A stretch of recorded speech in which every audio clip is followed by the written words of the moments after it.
प्रदेश के CM N Chandrababu Naidu एक बार फिर चर्चा में हैं। वजह है एसोसिएशन फॉर डेमोक्रेटिक रिफॉर्म्स यानी एडीआर की ताजा रिपोर्ट। इस रिपोर्ट में नायडू को भारत का सबसे अमीर मुख्यमंत्री बताया गया। उनकी घोषित संपत्ति है 931 करोड़। लेकिन सवाल ये है कि इतनी बड़ी संपत्ति आखिर आई कहां से? क्या ये राजनीति का कमाल है या फिर कोई बिजनेस सफलता की कहानी? आज हम आपको दिखाएंगे नायडू के हेरिटेज फूड्स की कहानी, कैसे सिर्फ 7,000 रुपए से शुरू हुई और कंपनी आज 4,000 करोड़ का साम्राज्य बन गई, और कैसे इसने किसानों और उपभोक्ताओं के बीच भरोसे का पुल बनाया। एडीआर की रिपोर्ट विधानसभा चुनाव से पहले दाखिल हलफनामों पर आधारित है।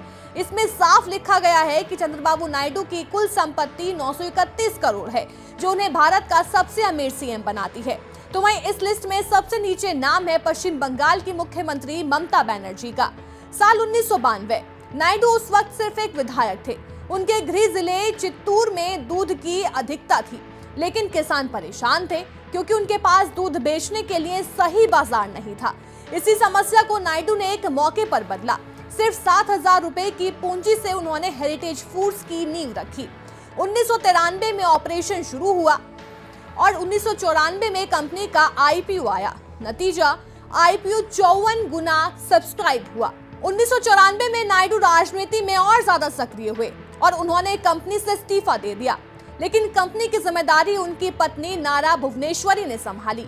आज वो मैनेजिंग डायरेक्टर हैं, जबकि उनकी बहू नारा ब्राह्मणी लंबे समय से एग्जीक्यूटिव डायरेक्टर के रूप में काम कर रही हैं। हेरिटेज फूड्स ने कभी भी किसी सरकारी सब्सिडी या खास सुविधा का इस्तेमाल नहीं किया। कंपनी का दावा है कि उनकी सफलता सिर्फ 3 चीजों पर टिकी है: गुणवत्ता, उपभोक्ताओं का भरोसा, किसानों की भागीदारी। आज 9 राज्यों के करीब 3 लाख डेयरी किसान कंपनी से जुड़े हुए हैं और हेरिटेज के उत्पाद 17 राज्यों में उपलब्ध हैं। जून 2024 तक कंपनी का मार्केट वैल्यू 6,755 करोड़ तक पहुंच गया। उस समय शेयरधारकों की संख्या 1,81,907, जो अब तक की सबसे बड़ी संख्या है। कंपनी के 41.3% शेयर नारा परिवार के पास हैं। इसमें नायडू की पत्नी भुवनेश्वरी की हिस्सेदारी 24.37% है। चौंकाने वाली बात यह है कि खुद नायडू के पास कंपनी का कोई शेयर नहीं है। हेरिटेज फूड्स एक रिटेल डेयरी कंपनी है।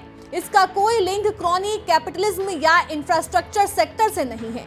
यानी जो सफलता मिली है वो सिर्फ मार्केट और उपभोक्ताओं के डिमांड से मिली है। यही वजह है कि कंपनी सिर्फ बिजनेस मॉडल नहीं, बल्कि किसानों और उपभोक्ताओं को जोड़ने वाला सफल पार्टनरशिप मॉडल बन गई है। चंद्रबाबू नायडू की 931 करोड़ की संपत्ति का राज सिर्फ राजनीति नहीं, बल्कि उनका उद्यमी विजन है।